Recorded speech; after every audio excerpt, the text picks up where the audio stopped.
empruntez les chemins insoupçonnés que vous offre la vie. Ici Soraya et chaque mercredi, je vous emmènerai au cœur de nouvelles réalités.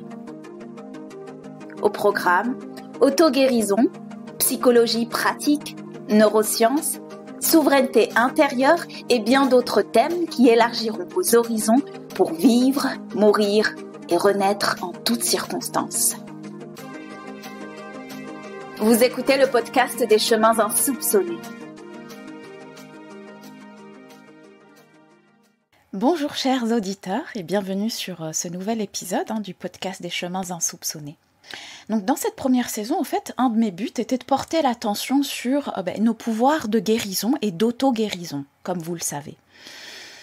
Bon, à vrai dire, ce ne sont pas réellement des pouvoirs dont il s'agit, et encore moins de pouvoirs surnaturels que certains élus possèdent et que d'autres non.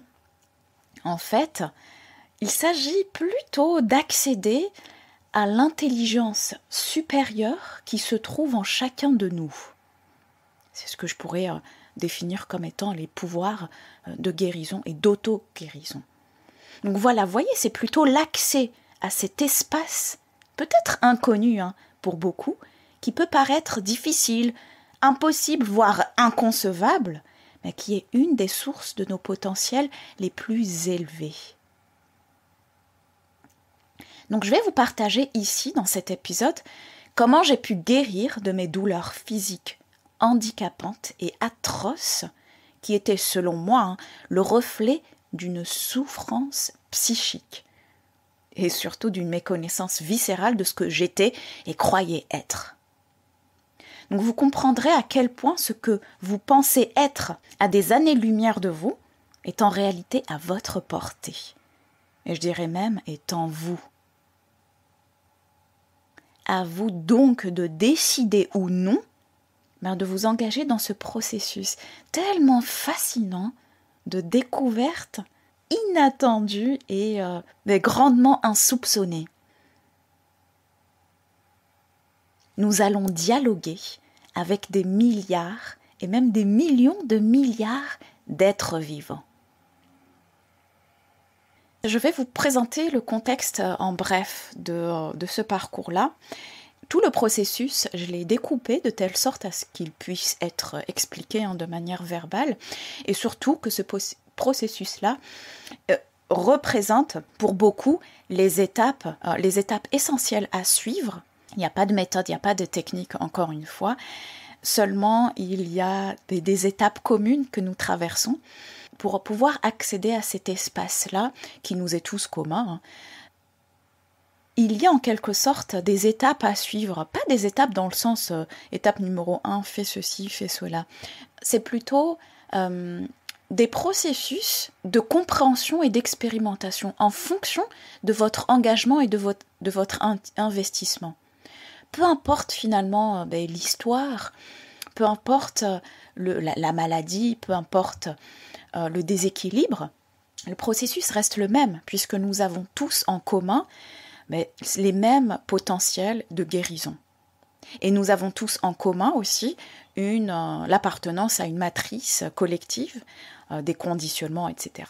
Les conditionnements peuvent être différents, mais le mécanisme reste le même. Donc voilà, je vais plus être dans plutôt une explication de mécanisme des étapes, plutôt que dans une méthodologie, étape 1, faire ceci, étape 2, faire cela. Vous voyez un petit peu ?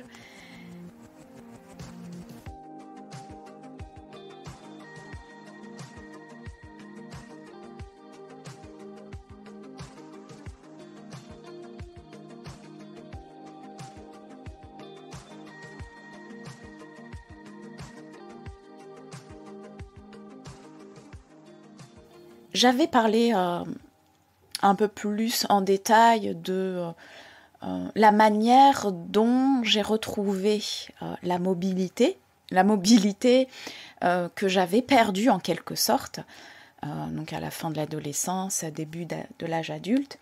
Je l'avais évoqué, je crois que c'était dans l'épisode des fascias ignorés. Je ne me rappelle plus le numéro de l'épisode, mais vous pouvez le retrouver à ce niveau-là. Je rentre un peu plus en détail dans l'aspect plutôt physique, vous voyez, mobilité physique, prise de conscience, d'un corps, hein, parce que souvent nous perdons l'essentiel. Et l'essentiel, c'est de vivre dans un corps.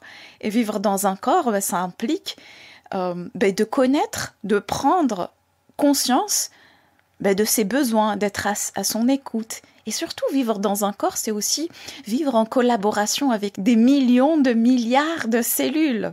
Donc d'être vivant. Donc il y a une sorte de collaboration qui se fait plutôt qu'une domination ou un contrôle. Contrôle, ignorance des conditionnements qui avaient pu me mener à cette souffrance. Parmi d'autres choses, dont je ne rentrerai pas dans les détails ici. Mais ce qui est à retenir et qui est très important et qui est commun à pratiquement tous les déséquilibres, maladies ou autres souffrances, même mentales, c'est ce que j'appelle aujourd'hui le lâcher prise. Le lâcher prise. Je vous avoue que j'ai du mal encore à prononcer ce mot, étant donné qu'il est utilisé à tort et à travers.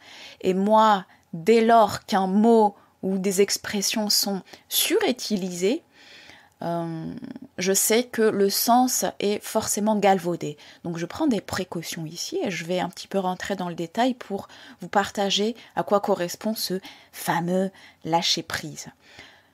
Malheureusement, souvent on le comprend de manière intellectuelle.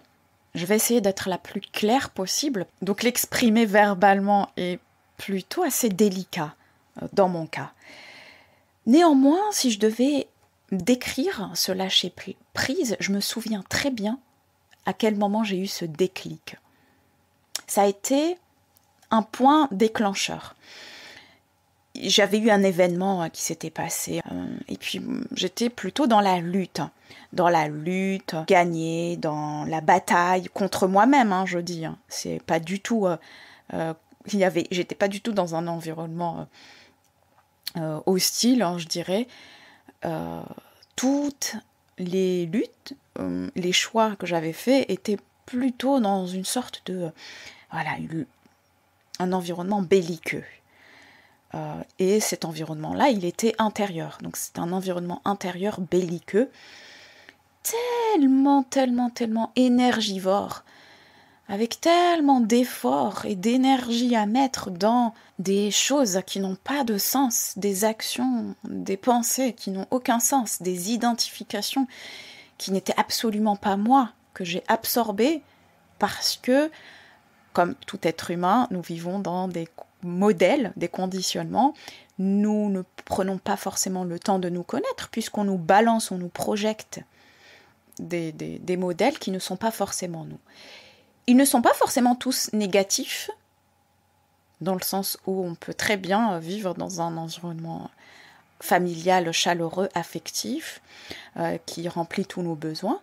Néanmoins, il y a des schémas qui ne nous correspondent pas, à nos identités et qui sont rien d'autre que le produit d'une transmission générationnelle de pensées, de modes de fonctionnement, de schémas qui sont en quelque sorte imposés. Lorsque j'ai eu ce déclic, pour moi, il s'est manifesté par quelque chose qui tombe. C'est comme si je portais quelque chose de très très lourd et que je l'ai éjecté. Bien évidemment, ça se fait mentalement. Et vous savez, ça me fait rappeler, si je devais prendre une image, lorsque je voyageais en sac à dos, je l'appelais ma maison sur moi, vous savez, les gros sacs, gros sacs que j'avais bidouillés à l'époque, j'avais un ancien. Maintenant, j'ai un nouveau, il est plus sophistiqué. Mais à l'époque, j'avais un ancien vieux, très solide, que j'avais aussi rafistolé ici et là, qui m'accompagnait durant tous mes voyages et qui contenait tout ce que je possédais, le peu que je possédais. Donc, il m'arrivait parfois de marcher des heures et des heures, le jour, la nuit, et que je l'oublie en fait. À un moment donné, j'oubliais son existence. C'est comme s'il faisait partie entièrement de mon corps. Et c'est drôle parce que au moment où je devais l'enlever, Je me souviens très bien de ces sensations-là. C'est une sensation de légèreté, une sensation de bien-être physique qui me faisait soit courir, en tout cas me mouvoir, en tout cas faire quelque chose, parce que cette légèreté-là, je l'avais oubliée. Je devais être tout le temps dans l'effort. Et ce poids-là, je ne le ressentais plus, je l'avais intériorisé, je n'y pensais même plus. Mais c'est exactement la même chose avec le poids mental. Le poids d'une mémoire, le poids d'une habitude, le poids d'une ambition, d'une pensée, d'un désir non assouvi, d'une envie. Et tout ça, c'est fait sur le moment. J'avais pris conscience, j'avais décidé en fait, c'était même pas que j'avais pris conscience, j'avais décidé pour la simple et bonne raison que le verre était plein. Il fallait que j'arrive à ce stade-là pour pouvoir retourner et me dire c'est bon, ça y est, j'arrête, je lâche tout ça. Comment ça s'est manifesté? Pour moi, je disais que plus rien n'avait d'importance dans ce monde. Je lâchais tout, plus rien ne m'appartient. Et plus rien d'autre ne m'appartient que le recouvrement de mon équilibre, de ce bien-être et de ce que j'étais à l'intérieur. Et c'est là où il est difficile d'exprimer cette sensation-là. Cette sensation d'être prête à tout lâcher, tout ce que je connaissais. À l'époque, je disais que j'étais plus ou moins ambitieuse, dans le sens où je voulais à l'époque sauver le monde, travailler dans des ONG, des organismes internationaux, dans le développement international, pour pouvoir non seulement avoir des postes à responsabilité, impacter le monde, les besoins, améliorer le monde, en gros sauver le monde. C'était plutôt ce syndrome du sauveur qui me collait pas mal à la peau. Et donc les études allaient bifurquer sur ça. J'ai tout lâché, puisque toutes ces ambitions-là, tous ces choix-là n'avaient plus aucun sens si je ne me sentais pas bien. Je me sentais déconnectée de moi, tout simplement, de la source, de ma source intérieure. Et mon but était de la retrouver parce que, selon moi, c'était cela, ma réelle identité. Tout ce que je vous dis, ça ne s'est pas fait en un instant. Le déclic de lâcher tout ce qui ne m'appartenait pas, c'est fait en un instant, c'est vrai. C'est ce que je pourrais appeler une prise de décision. J'étais prête à tout perdre. Les études, les ambitions, le choix carrière, les voyages, l'avenir bien tracé. Pourtant, j'y avais même pas commencé. Mais cette intuition-là, cet élan-là de me libérer de ce qui ne m'appartenait pas, puisque je sentais que c'était pas forcément, que ça ne m'appartenait pas et que ça ne venait pas d'aspiration profonde et que ce n'étaient pas les actions justes que je devais entreprendre. Il fallait que je parte de moi.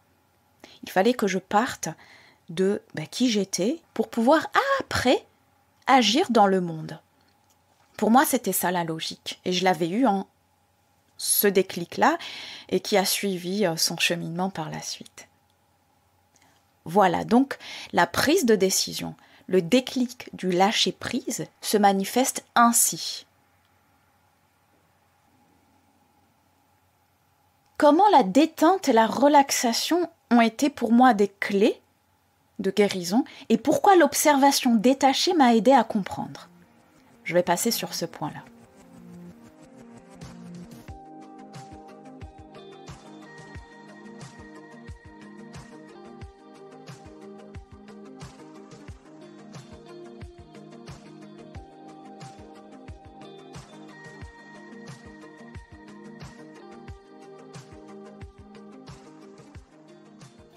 Comment la détente et la relaxation ont été des clés?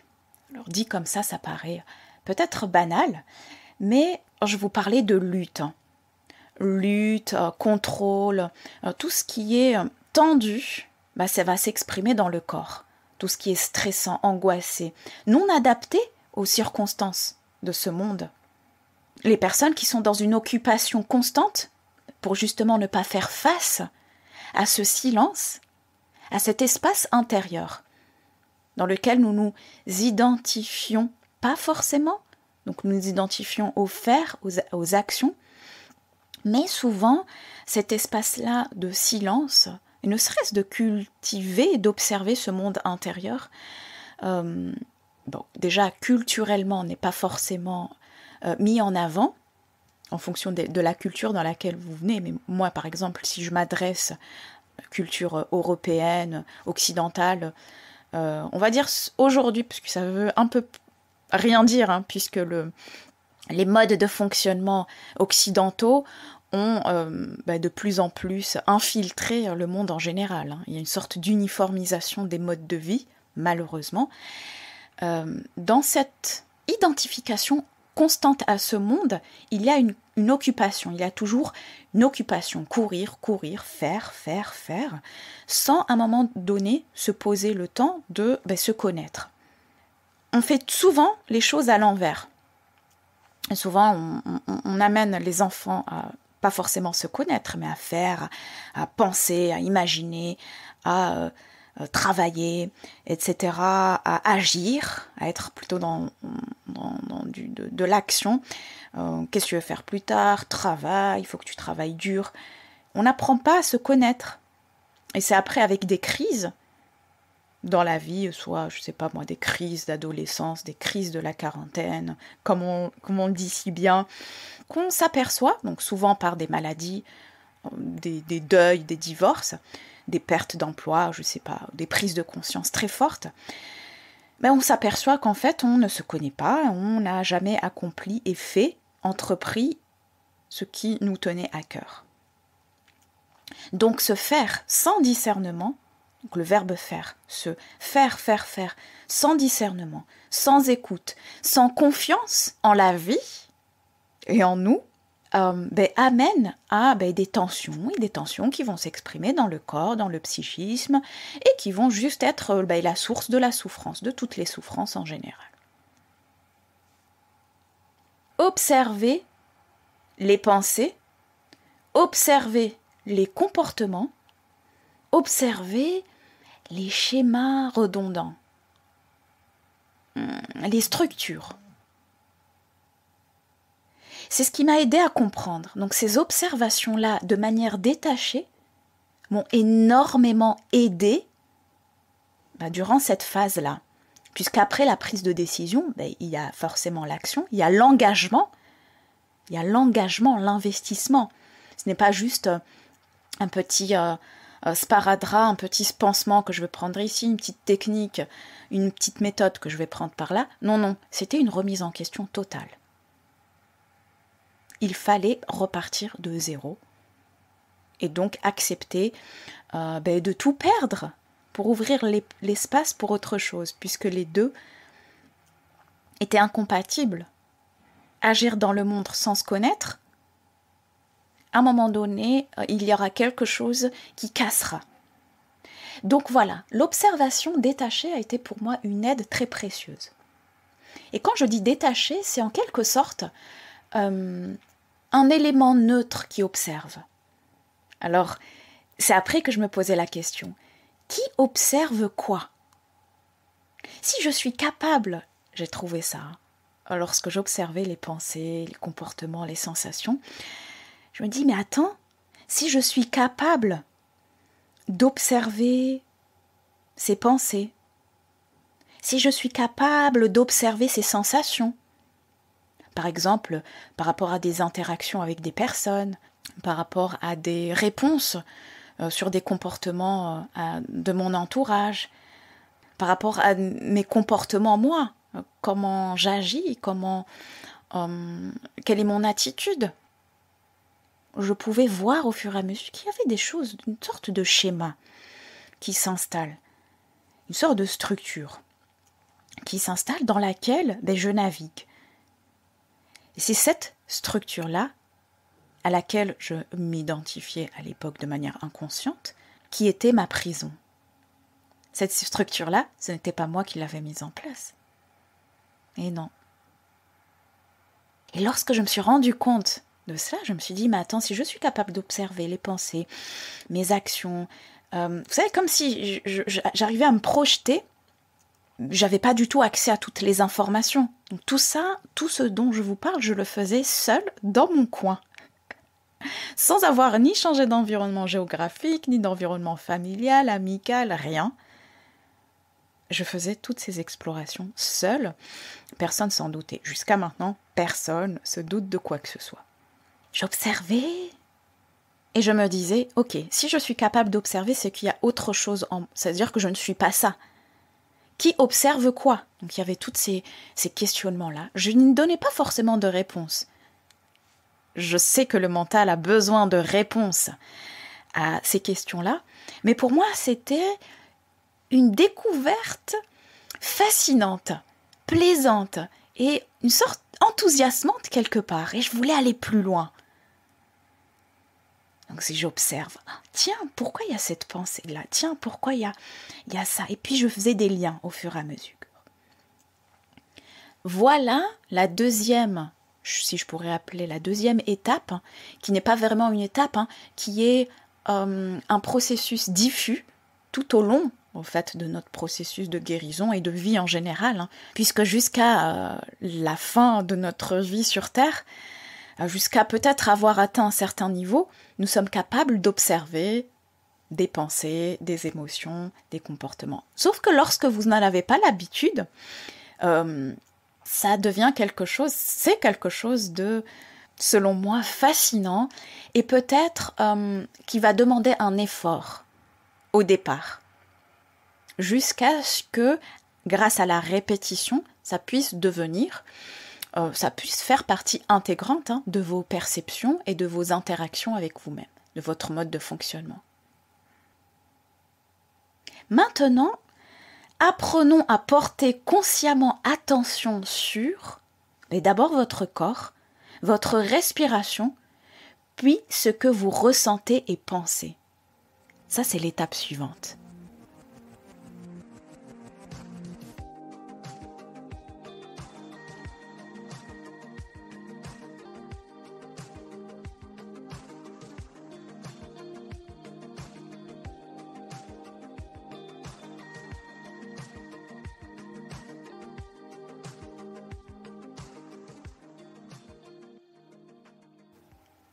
L'observation, c'est aussi porter attention. Je l'ai évoqué brièvement juste avant.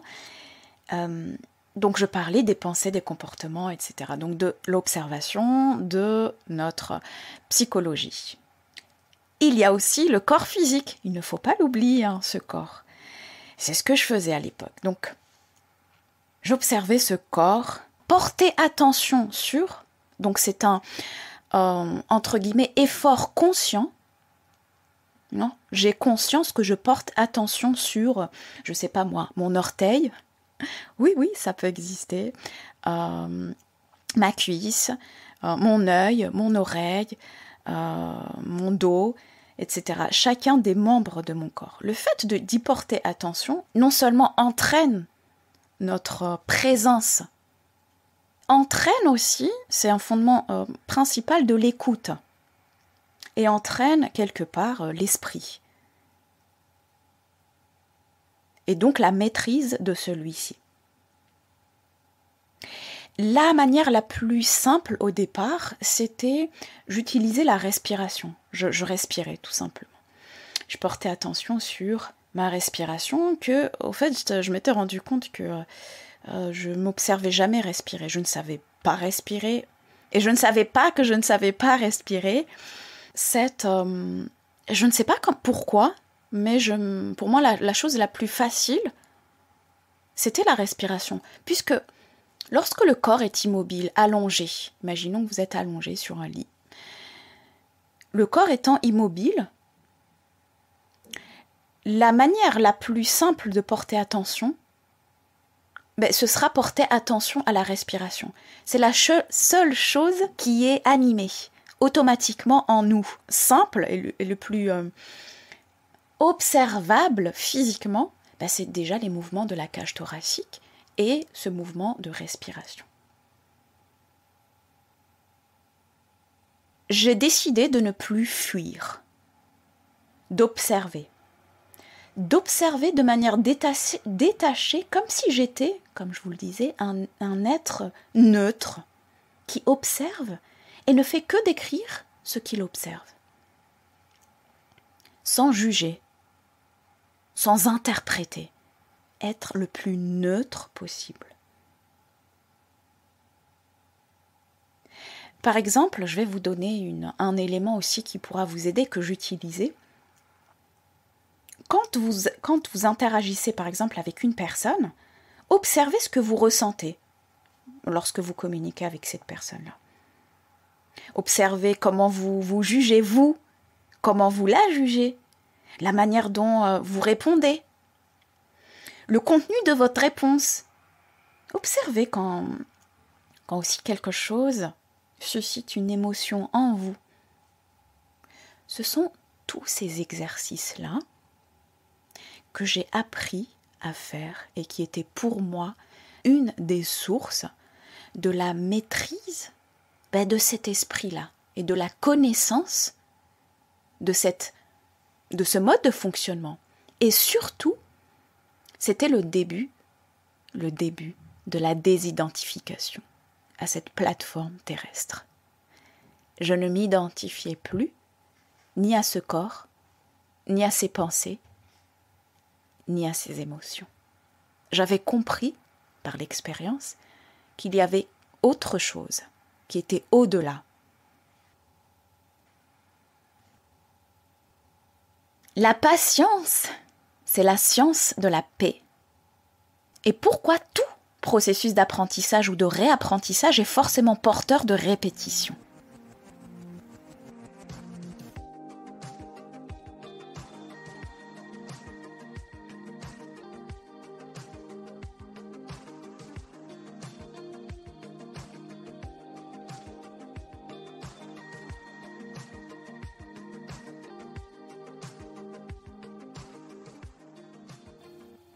Maintenant, je vais vous expliquer pourquoi et comment la patience et la répétition sont des fondamentaux dans le processus d'apprentissage ou de réapprentissage. Donc, à tous ceux qui ont été conditionnés à des paradigmes socio-culturels matérialistes, alors les résultats sont plus importants que le cheminement.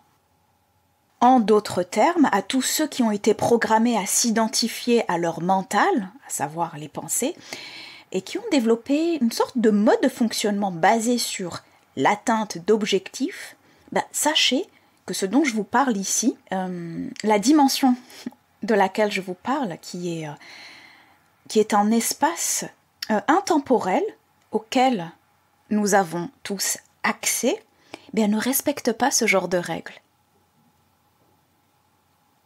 Je ne dis pas ici que la recherche de résultats est mauvaise en soi. Bien sûr que lorsque j'entreprends des actions dans ce monde, j'aimerais que les résultats soient quand même à la hauteur de ce que j'avais déterminé auparavant, n'est-ce pas? Seulement, il y a un détachement entre les deux, il y a une dissociation entre les deux. À agir dans ce monde, c'est vraiment une énergie qui va de l'intérieur vers l'extérieur. Et le processus interne, le monde interne, est totalement différent. Il respecte d'autres lois, d'autres principes. Ici, je vous parle d'un processus de guérison pendant lequel les résultats n'existaient pas. Du moins, porter attention sur les résultats n'existait absolument pas. C'était plutôt, pour moi, très très difficile à accepter. Je croyais profondément aux planifications, programmations, objectifs dans ma jeunesse. Et puis j'aimais bien ça. C'était une de mes tendances, on va dire un de mes talents, que j'ai toujours gardé bien sûr, mais avec une autre forme de conscience, avec d'autres perceptions. S'identifier en fait, c'est l'identification à ces objectifs-là. Si je les atteins, ok, je vaux quelque chose et donc j'ai une meilleure estime de moi-même. Si je ne les atteins pas, alors cela va susciter, je ne sais pas moi, de la colère, de la peine, une déception, etc. C'est de ça dont je vous parle. C'est cet attachement à ces résultats et d'être finalement tributaire émotionnellement de l'atteinte ou non d'objectifs. Et je vous assure que c'était plutôt une des nouvelles perceptions auxquelles j'avais accès qui était le plus important. Je savais que c'était le chemin à emprunter sans me fixer ni de date, ni de résultat tangible, puisque j'avais pas de résultat à atteindre. Je ne disais pas oui, je vais m'auto-guérir ou... Non, pour moi, ce qui était important à ce moment-là, donc durant ce processus de guérison, c'était de réapprendre à écouter, à collaborer, à communiquer avec ce corps. Et ce corps, chers auditeurs, contient des millions de milliards de cellules. Et les cellules sont des êtres vivants qui travaillent généreusement à notre équilibre intérieur, sans même que nous ayons à faire quoi que ce soit. Bien évidemment, notre but, c'est de leur offrir l'environnement le plus adapté. Mais dans mon cas, avec ces milliards d'êtres que j'avais longuement maltraités, soumis, il fallait qu'ils obéissent à mes règles, dominés, ignorés, c'est un peu comme réapprendre à communiquer avec la vie, finalement. Et puis à faire confiance. Confiance. Ce mot est très important, à ce qui me dépasse. Confiance à ce qui me dépasse.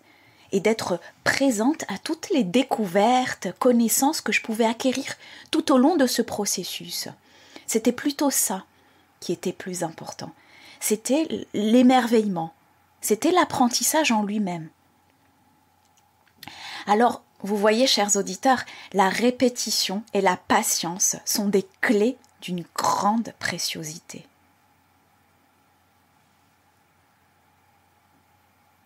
Maintenant, je vais vous partager un mécanisme fondamental qui se trouve derrière toutes les perceptions qui seront soit des ouvertures vers des mondes plus légers et pacifiques, soit vers des mondes infernaux.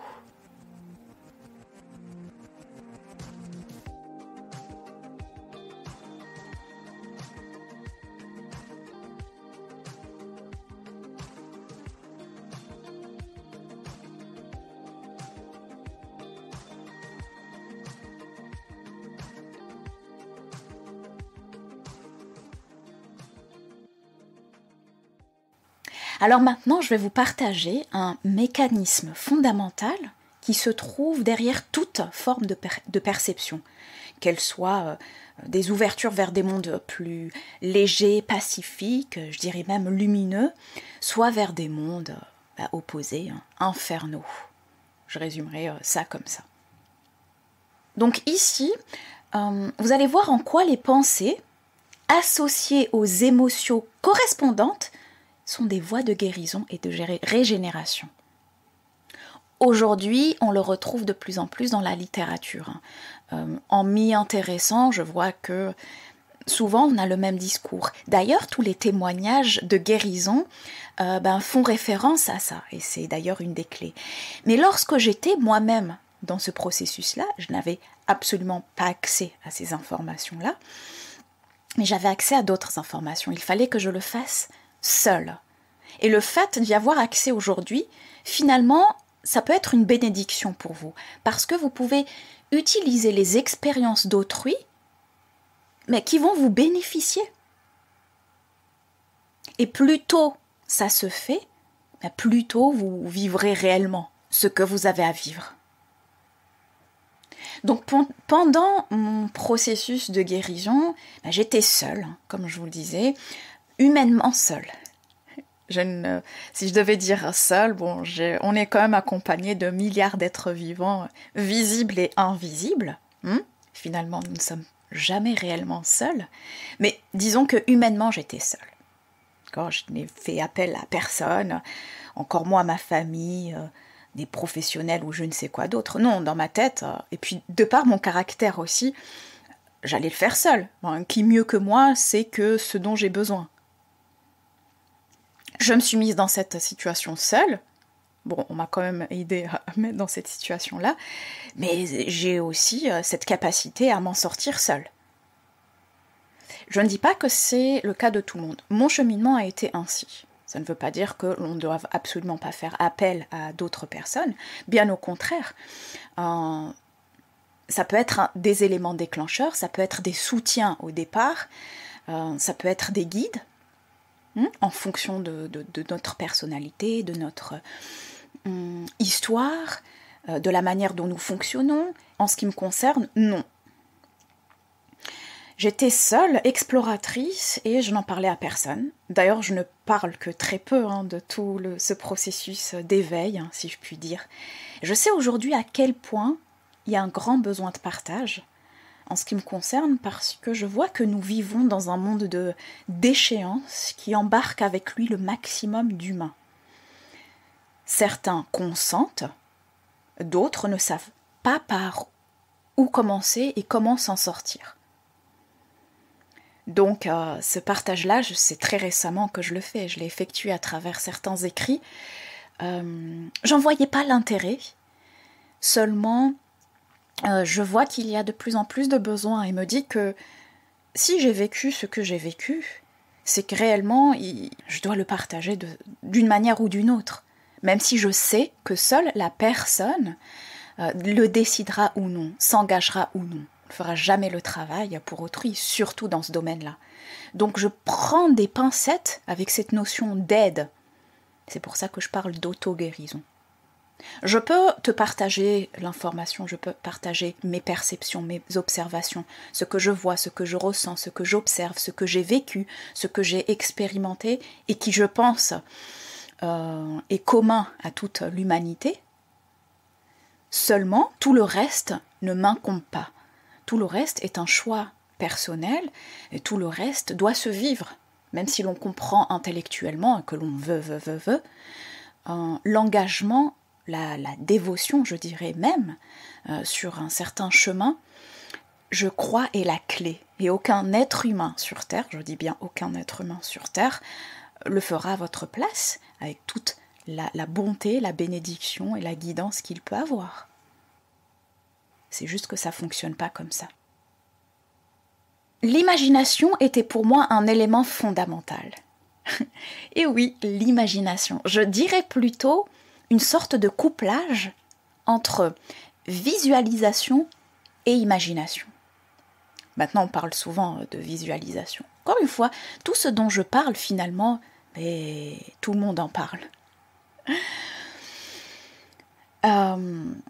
Justement, ça peut être positif, c'est-à-dire que on partage de plus en plus ces nouvelles connaissances et le revers de cela, si je puis dire, c'est un excès d'informations et une lacune dans le passage à l'action. Pratiquement tous les soirs à cette époque, donc durant ce processus-là, pratiquement tous les soirs et les matins au réveil, je me voyais dans un certain état intérieur et dans un certain monde. Je dirais plutôt, je ressentais, plutôt que de voir, je dirais plutôt ressentais. Je communiquais consciemment avec toutes ces intelligences que je savais exister en moi. Je prenais le temps de les écouter, je savais qu'elles existaient, il y a une sorte de communication qui s'est mise en place.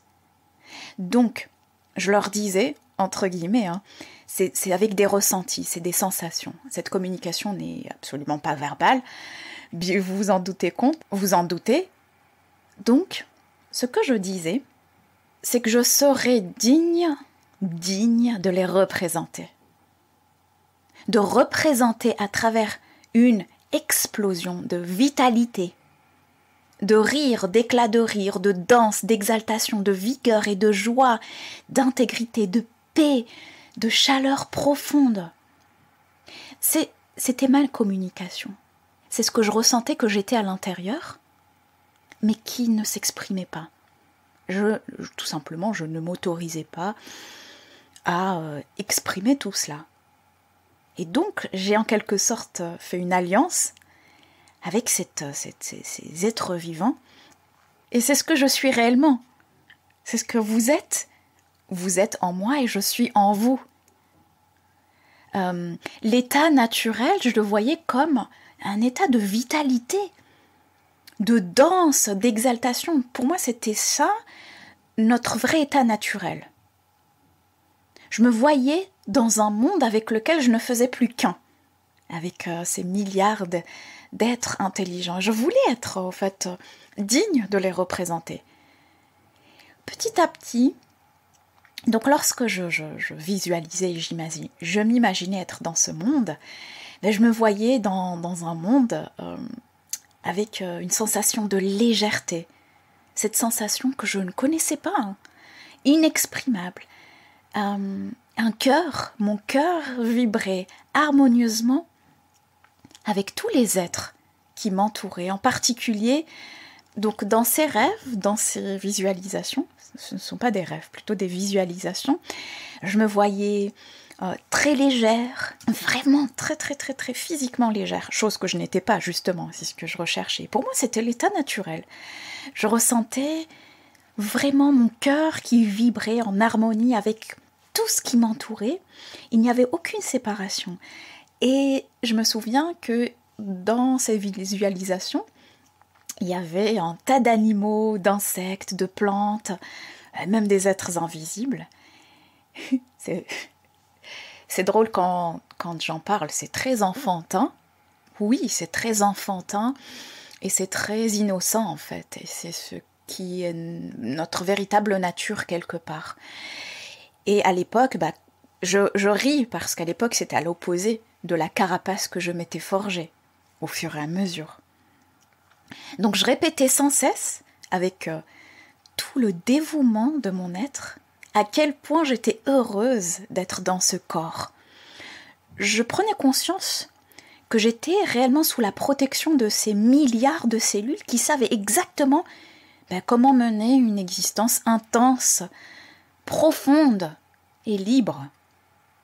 Et pour moi, c'était en quelque sorte mes maîtres. Il fallait que je les écoute, d'arrêter de croire que j'étais supérieure, du moins que ce mental, de m'identifier à un mental qui croit qu'il sait, alors qu'il ne sait rien du tout. Ce que j'ignorais à l'époque tient en une explication très simple. Bon, un peu matérialiste, mais plus tangible. Ce que je raconte paraît certainement un peu perché. C'est un peu à la mode maintenant, dès qu'on parle de choses. D'ailleurs, beaucoup en parlent de manière, c'est vrai, exagérée, je suis d'accord. Mais dès lors que l'on parle de sensations, de visualisation, ou d'autres dimensions auxquelles la matrice n'a pas accès, ça peut être illusoire, ça peut être juste de l'imagination, de l'illusion, etc.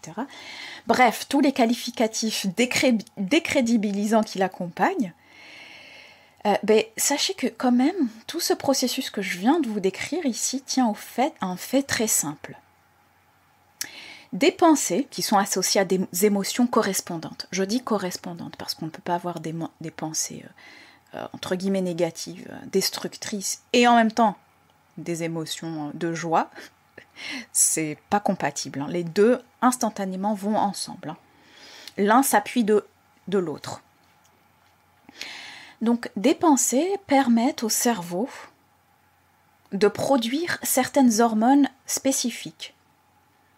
Donc, les pensées, encore une fois, qui sont associées aux émotions, ce sont plutôt ces émotions-là qui vont produire certaines hormones au niveau du cerveau, des sécrétions particulières qui sont instantanément diffusées à l'ensemble de nos cellules.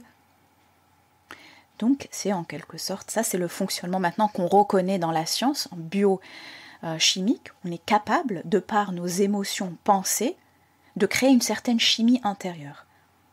Aujourd'hui, c'est entre guillemets prouvé. D'accord ? Certains n'ont pas besoin que cette preuve soit là, hein. Ils l'expérimentent eux-mêmes, ils le savent intuitivement eux-mêmes. Donc imaginez à quel point cette faculté que nous avons peut soit nous permettre de vivre harmonieusement avec les expériences que nous traversons, ou de créer, à l'opposé, un enfer de torture et de souffrance en nous. C'est incroyable, c'est extraordinaire à quel point nous avons en nous les clés. Et c'est dans ce sens que je veux vous emmener, chers auditeurs. C'est de décider avec quel monde vous voulez collaborer. Est-ce que vous voulez collaborer avec le monde artificiel auquel nous avons été programmés? C'est une décision, c'est un choix. Mais d'autres personnes peuvent aussi décider de collaborer avec ces intelligences supérieures. Cette intelligence supérieure qui est en nous, qui est en vous et qui est nous. Nous allons voir dans la dernière partie de cet épisode, ce qui a jalonné le cœur de ces merveilleuses découvertes qui ont été les clés de libération successive. Encore une fois, quand je parle de processus, c'est quelque chose qui dure dans le temps. C'est pas une étape qui s'arrête et puis on passe à l'autre, etc. Non, ce sont des libérations, j'appelle réellement ça des libérations progressives.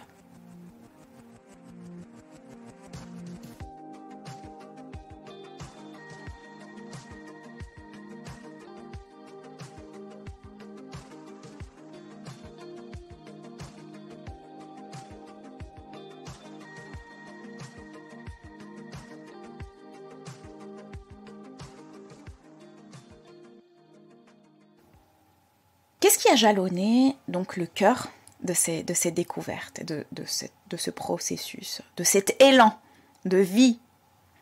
Maintenant, si je devais le décrire par un mot, c'est qu'avec toutes ces actions, ces découvertes, donc la visualisation, la patience, la répétition, le dialogue, la communication, l'écoute, la détente, etc. En fait, au-delà de tout ça, c'est réellement un état de don. Un état de don, de dévotion, et je dirais même d'amour. Un état d'amour. Donc au-delà des techniques de visualisation, comme je viens de le dire, je crois bien que c'est ce que l'on pourrait nommer un amour inconditionnel. J'ai encore du mal à exprimer cela, puisque, encore une fois, l'amour inconditionnel est utilisé à tort et à travers, sans savoir réellement ce que cela signifie. Même moi, là, je l'emploie avec précaution. Mais en tout cas, c'est un état dans lequel j'ai été pendant de longs mois, une longue période que je n'ai jamais connue auparavant. Et qui n'a rien à voir avec une quelconque affection, un quelconque amour, même porté à ses êtres les plus proches, ses enfants, ses parents, son conjoint, sa conjointe, etc. Ça n'a rien à voir. C'est pour ça que je rajoute inconditionnel. C'est un peu comme si, dans cette phase-là, c'est un peu comme si je me voyais me bercer chacune des cellules de mon corps, en la réconfortant chacune d'elles, en lui disant que tout ira bien, que je sais qui elle est, que je l'ai vue maintenant, que je l'écoute, que tout ira bien, et qu'elle, maintenant, a le droit, la possibilité de retrouver son équilibre, sa force, sa vitalité. Donc, au-delà des pensées, des émotions, c'est vraiment un réel sentiment profond, un état profond, bien évidemment, qui avant je ne m'autorisais absolument pas à avoir. C'était pour moi inconcevable, c'était peut-être même une faiblesse. Moi, je pourrais même dire ça. Je pense que l'environnement direct dans lequel j'étais, que ce soit l'environnement géographique, mais aussi l'environnement familial, encore une fois, paradigme socio-culturel, et avec mes tendances de départ, avec les tendances de cette programmation de départ, qu'on appelle le caractère, personnalité, etc., qui n'est pas nous, mais qui vont forger notre identité, je crois que, puisque moi je paraissais comme étant résistante, forte, terre à terre, avec une personnalité, je dirais pas forte, mais qui est plutôt dont l'élan de liberté, dont la fougue de liberté est mal dirigée. Donc c'était plutôt... Donc voilà, pour moi, il fallait que je porte sur mes épaules la faiblesse et que je sois forte pour pouvoir affronter ce monde hostile et que je sois aussi beaucoup dans le dévouement, mais mal dirigé. C'est juste une petite parenthèse. Donc cet état-là, je peux très peu le décrire. C'est pour ça que là, il m'est vraiment difficile de le décrire. C'est un état dans lequel j'ai accepté de me retrouver de manière presque permanente. Pour vous dire, ça a duré des semaines, des mois. C'était vraiment une longue période. Je ne saurais pas le dire exactement. Ce que je vous décris, aucun mot ne peut le retranscrire. C'est très très très difficile à l'exprimer. Je l'ai exprimé par écrit. D'ailleurs, c'est aussi un de mes projets de pouvoir retranscrire par écrit de manière un peu plus profonde, oralement.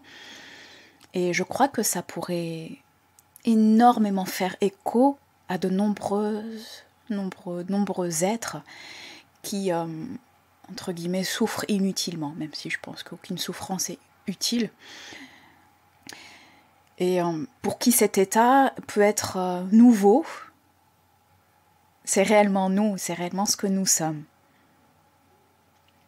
Encore une fois, ça reste des mots et l'expérience, le dévouement et l'engagement pour moi. Au-delà même de l'expérience, d'une petite expérience comme ça, c'est surtout le pourquoi et l'engagement sur cette voie-là est plus important que l'expérience pour l'expérience. Donc ici, à cette époque, je voulais retrouver cet état. Un état qui était réellement moi, un état de paix intérieure, de sérénité, et de ce que je pourrais appeler de puissance de l'amour. Et il n'était pas seulement dirigé vers moi, de manière égocentrique, si je puis dire. Hein. C'est le mot, bon, même s'il est faux, je l'emploie ici, je ne trouve pas d'autre mot qui s'approprie. Quand on dit s'aimer, c'est pas j'aime mon caractère, ma personnalité, ça ce sont mes qualités, je suis extraordinaire. C'est pas du tout dans ce sens-là. C'était plutôt dans le sens de s'identifier à ce que je ressentais en écoutant toute cette intelligence supérieure. Je n'arrive pas du tout à l'exprimer d'une autre manière. Et tout au long de cette découverte, ça a été une nouvelle façon de percevoir, de vivre et de cultiver tout au long du processus de régénération, de guérison aussi bien physique mais aussi psychologique et sûrement même au-delà. Donc, l'état amoureux, en fait, je dirais que c'est qu'il est la clé. Et je suis ravie, en fait, après avoir écouté de nombreux témoignages, après avoir même étudié les neurosciences, on fait le rapprochement entre cet état qui trouve son élan au niveau du cœur. Maintenant, on l'explique, bien évidemment, avec un modèle scientifique, neurosciences, mais en fait, cet état-là, beaucoup de personnes qui sont passées par un processus soit d'éveil, de guérison, en général ça va ensemble, vont parler de cela. Et c'est, si je me mets à ma place en fait, dans laquelle j'étais dans une ignorance viscérale à l'époque, si je devais écouter ce genre de discours, déjà premièrement je ne les écoutais pas, et deuxièmement c'était toujours gnangnan, d'amour, de paix, blablabla, inintéressant, gnangnan, voilà, c'est tout ce que je pouvais dire à l'époque, et c'est drôle quand on passe par ce processus-là et qu'on se redécouvre, et qu'on se découvre en fait, qu'on n'a pas du tout été nous-mêmes. D'ailleurs, qu'est-ce que être nous-mêmes ? Et que c'est exactement ces sentiments-là qui fondent notre biochimie, qui fondent notre être, et qui fondent en fait ce que nous sommes en tant qu'intelligence supérieure. Et donc, le fait de s'identifier à cette intelligence supérieure et de collaborer par l'écoute avec ces intelligences supérieures, ça va nous ouvrir bien évidemment de nouvelles voies, de nouvelles dimensions, de nouveaux horizons. Et c'est ce que je vous souhaite à tous. Je vous invite dès à présent à dialoguer, communiquer, collaborer avec les milliards de cellules qui travaillent généreusement à nous offrir le choix des différentes expériences humaines que nous vivons tous, mais avec de nouvelles perceptions.